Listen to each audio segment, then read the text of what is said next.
guys, I'm going to show you the best way to cook your Dine Refined Bengali and Indian recipe box. Your first task is to prepare your rice. Preparation will give you a nice fluffy texture with separate grains. Pour your rice into a large bowl and then cover with water and swirl around. This will help remove the excess starch from the rice. Do this 3 times, filling and removing the water until the water runs clear. Once you have done this, refill the bowl and rice with a little warm water and then set aside for 30 minutes to soak.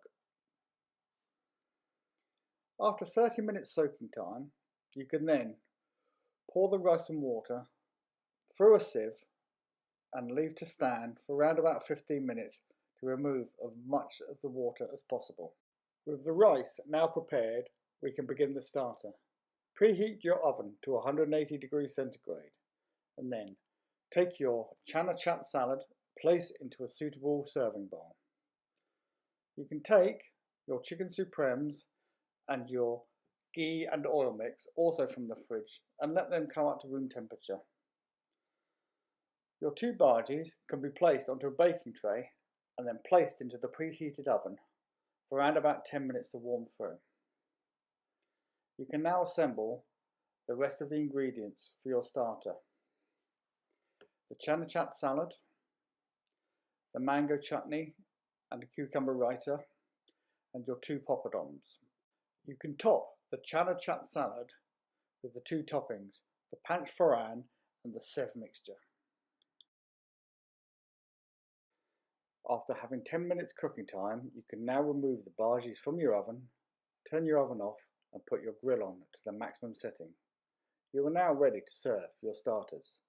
You have your chat masala salad with panch phoran and sev toppings, your onion and butternut squash bhajis, 2 types of poppadoms, black pepper and cumin and red chilli, and 2 traditional dipping sauces, mango chutney and a cucumber and mint raita.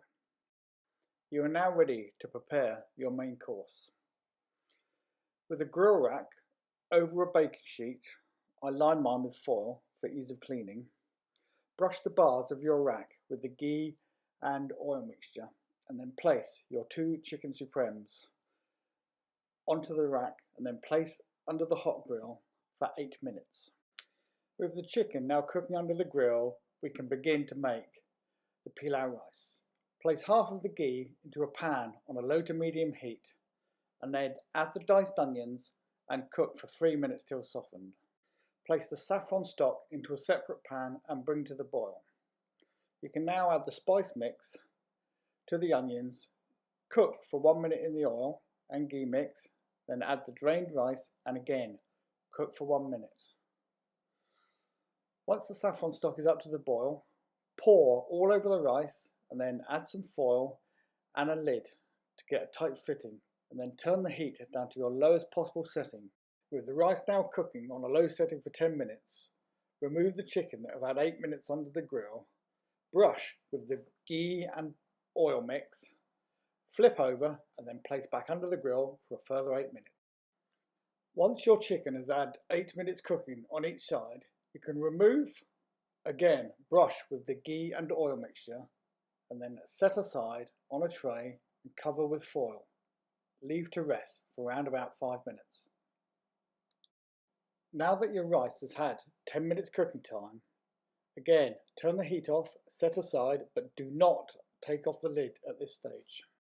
With the rice set aside for 5 minutes, we can now begin the cauliflower and lentil dal. Warm through the dal in a separate pan, adding a splash of water if necessary, and then bring to the boil and then turn down to simmer. With the remaining oil and ghee mix, place into a frying pan and then toast your parathas on each side until we get some nice golden brown spots. Once they are warmed through, place onto your presentation plate.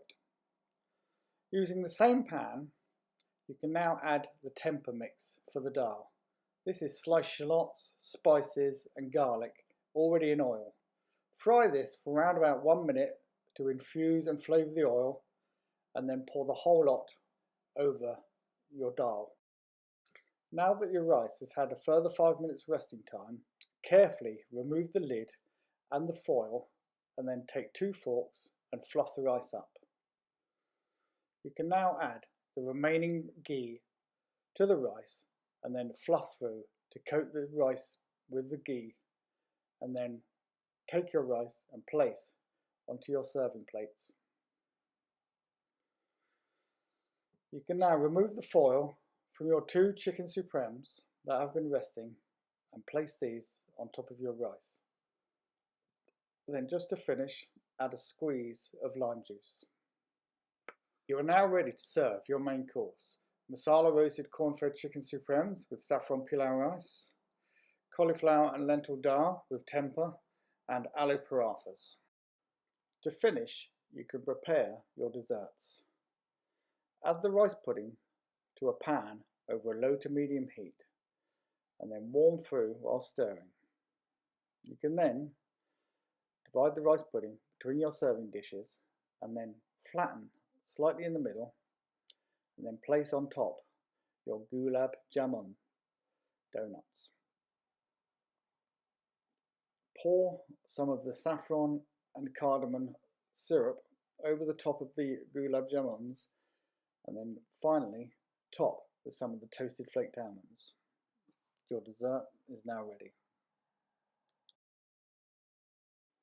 So here's a recap of your Dine Refined Indian and Bengali feast. To start, onion and butternut squash bhajis with traditional dips of mango chutney and cucumber mint raita, chana chat salad with panch phoran and sev toppings, your 2 poppadoms, cumin and black pepper and red chilli.